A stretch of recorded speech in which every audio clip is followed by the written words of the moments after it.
Shalom Bapak Ibu Saudara yang terkasih dalam nama Tuhan. Marilah hari ini kita membawa seluruh hati kita kepada Tuhan yang Maha Esa, kepada Allah yang berkuasa. Dan marilah kita sujud menyembah Dia, Tuhan yang perkasa. Kita meminta pada Tuhan hati seperti Tuhan yang penuh belas kasihan. Berikanlah hati kami Tuhan seperti hati-Mu.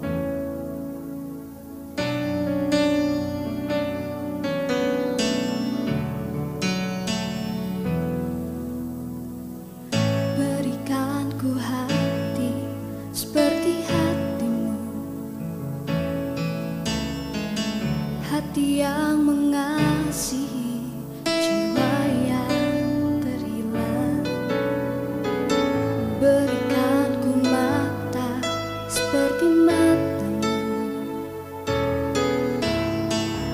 memandang jiwa yang dalam gelap. Ku mau berada dalam rencananya dan melakukan perbuatannya yang besar.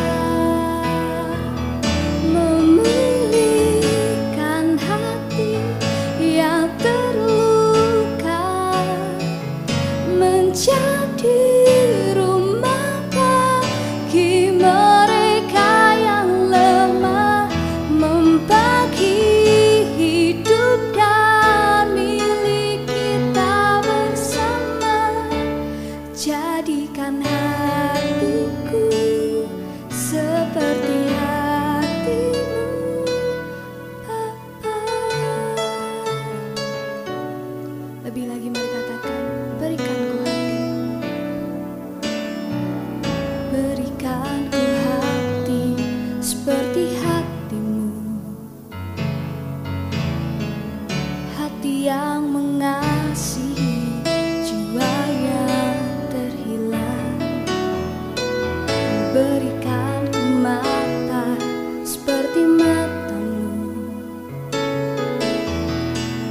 memandang jiwa yang dalam gelap. Ku mau berada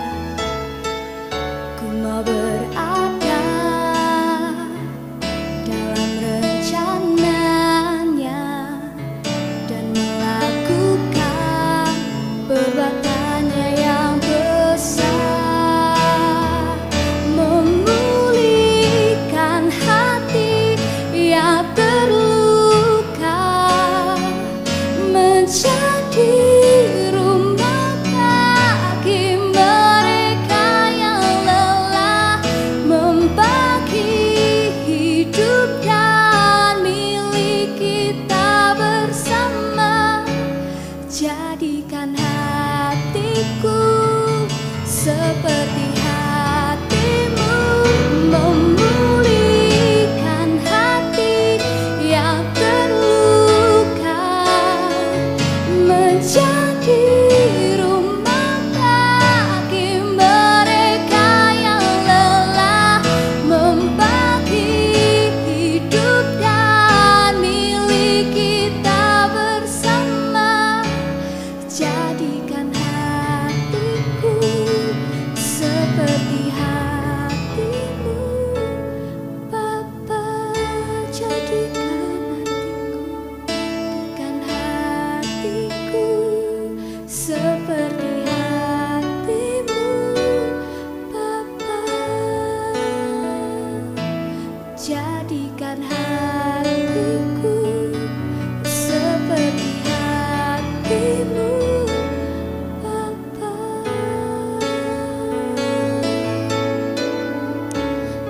Yesus Tuhan, Kau layak disembah, Kau layak dipuji.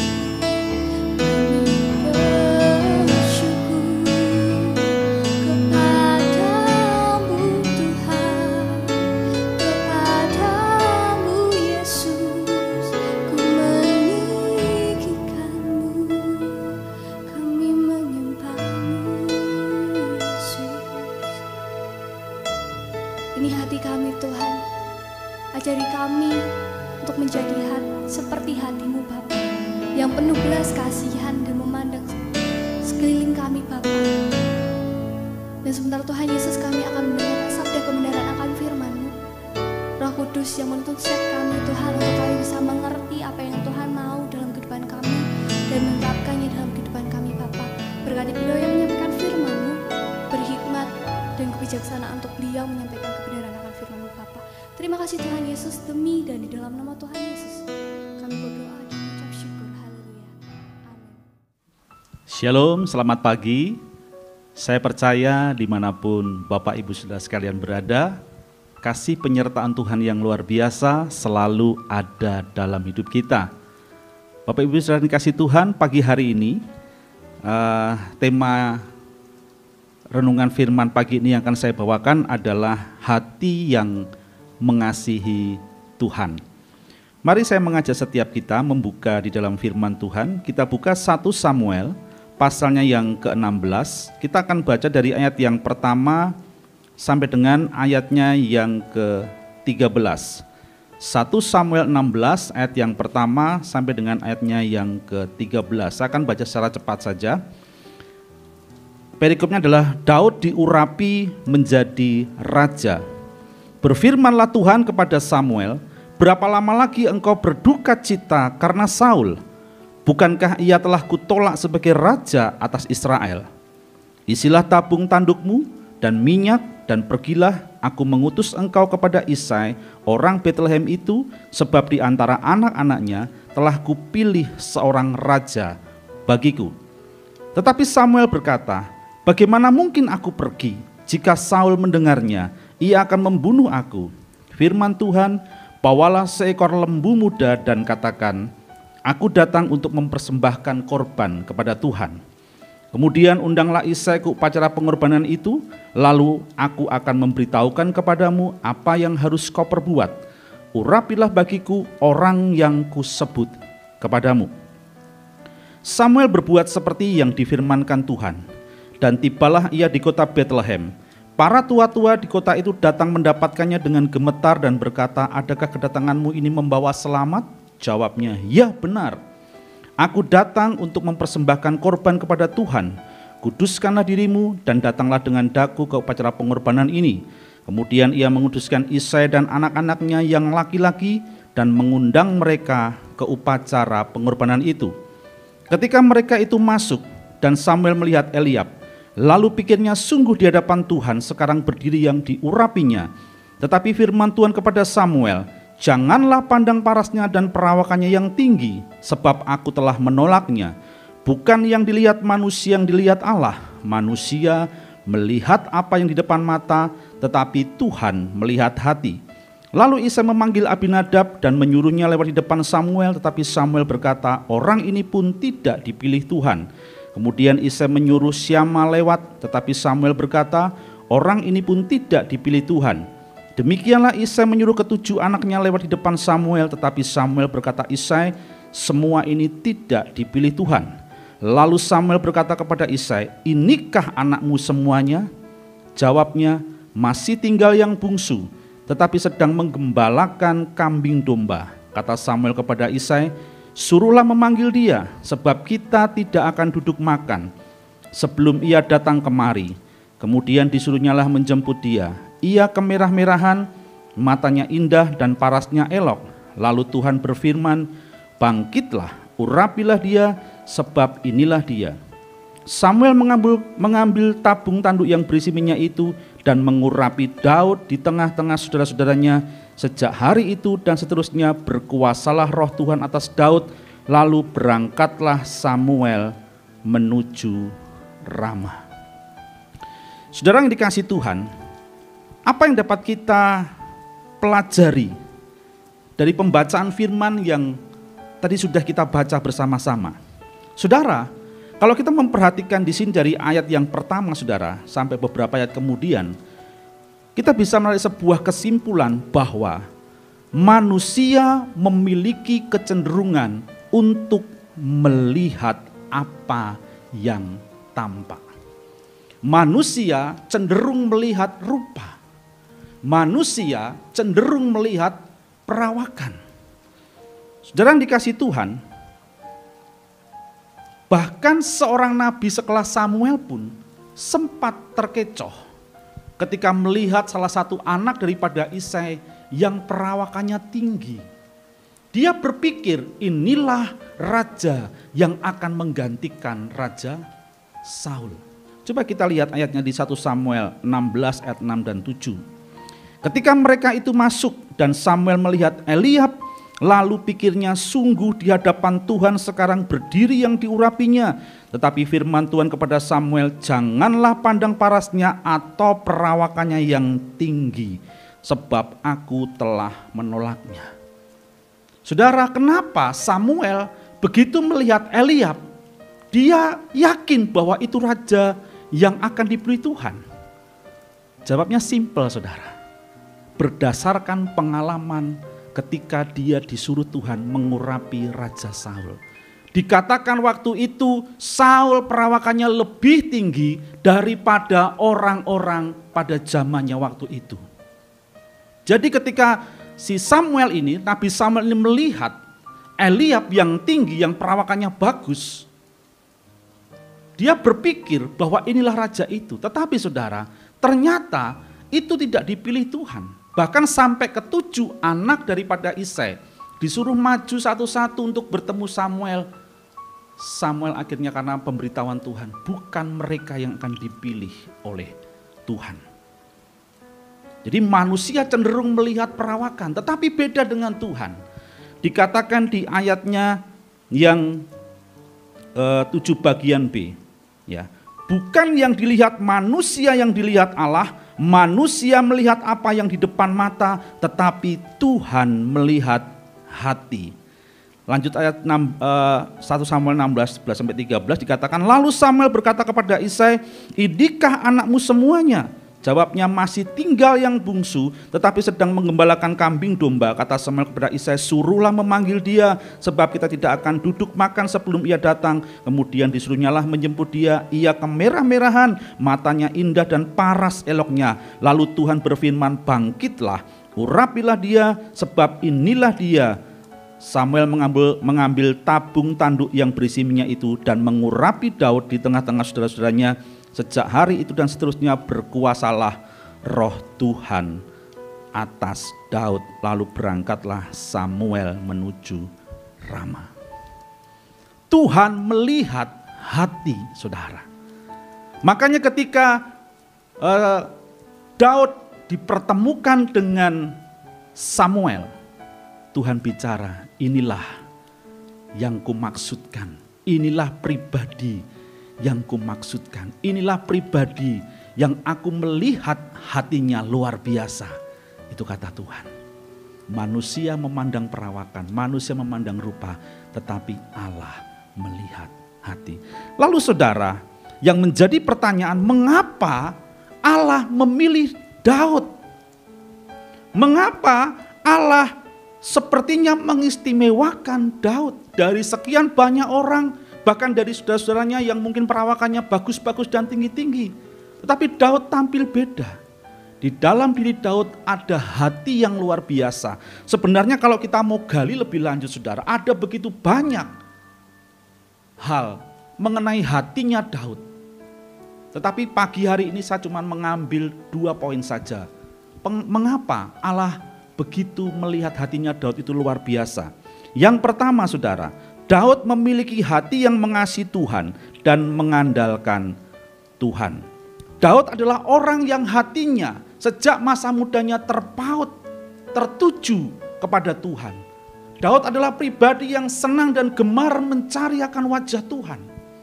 Daud yang sejak mudanya memiliki kerinduan untuk mengasihi Tuhan lebih lagi. Mazmur 5 ya, ayatnya yang keempat.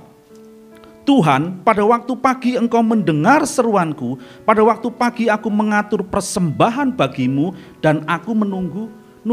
Salah satu contoh di dalam Mazmur dikatakan Mazmur Daud ini, Daud menuliskan bahwa setiap pagi Daud mencari akan Tuhan.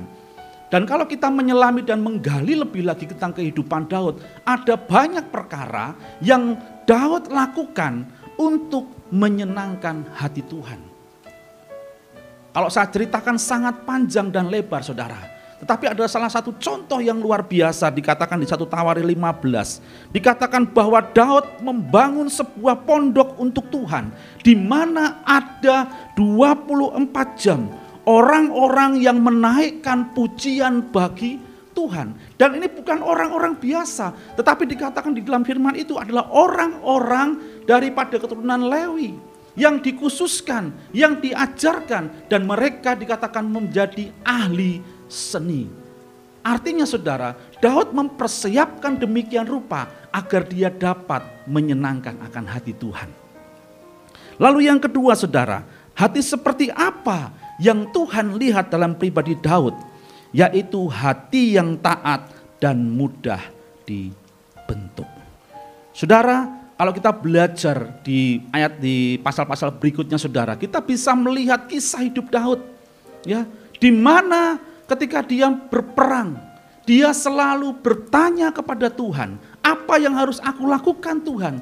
Apa yang harus aku kerjakan Tuhan untuk menghadapi musuh yang datang kepadaku? Dan setiap kali Daud datang kepada Tuhan, Tuhan berbicara, serbu, lalu Daud menyerbu. Tetapi kalau Tuhan katakan tunggu, Daud juga menunggu. Sampai ada instruksi lebih lanjut daripada Tuhan, baru dia bergerak. Sehingga apa yang dilakukan oleh Daud dan tentaranya mengalami kemenangan yang luar biasa. Daud adalah orang yang taat.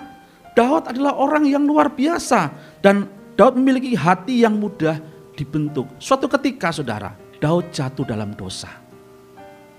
Ya. Kemudian seorang nabi Tuhan bernama Nathan datang kepada Daud. Daud, kamu sudah berdosa. Kamu sudah dikatakan melalui sebuah kisah. Ya. Lalu Daud apa? Daud mendengar kisah itu, dia bertobat. Dia menyadari kesalahannya karena sudah berzina. Mengambil istri Uria menjadi istrinya. Dan mengorbankan Uria di medan pertempuran. Satu hal, Daud pernah jatuh dalam dosa. Tetapi ketika dia ditegur oleh Tuhan melalui seorang nabi, Daud bertobat. Lalu Daud membangun kembali kehidupannya yang luar biasa di dalam Tuhan. Saudara dikasih Tuhan, mari saya mendorong dalam kehidupan kita. Mari miliki hati seperti Daud. Kalau bulan Maret ini gereja memiliki subtema restorasi hati. Mari alami pemulihan hati yang benar-benar terjadi dalam hidup kita.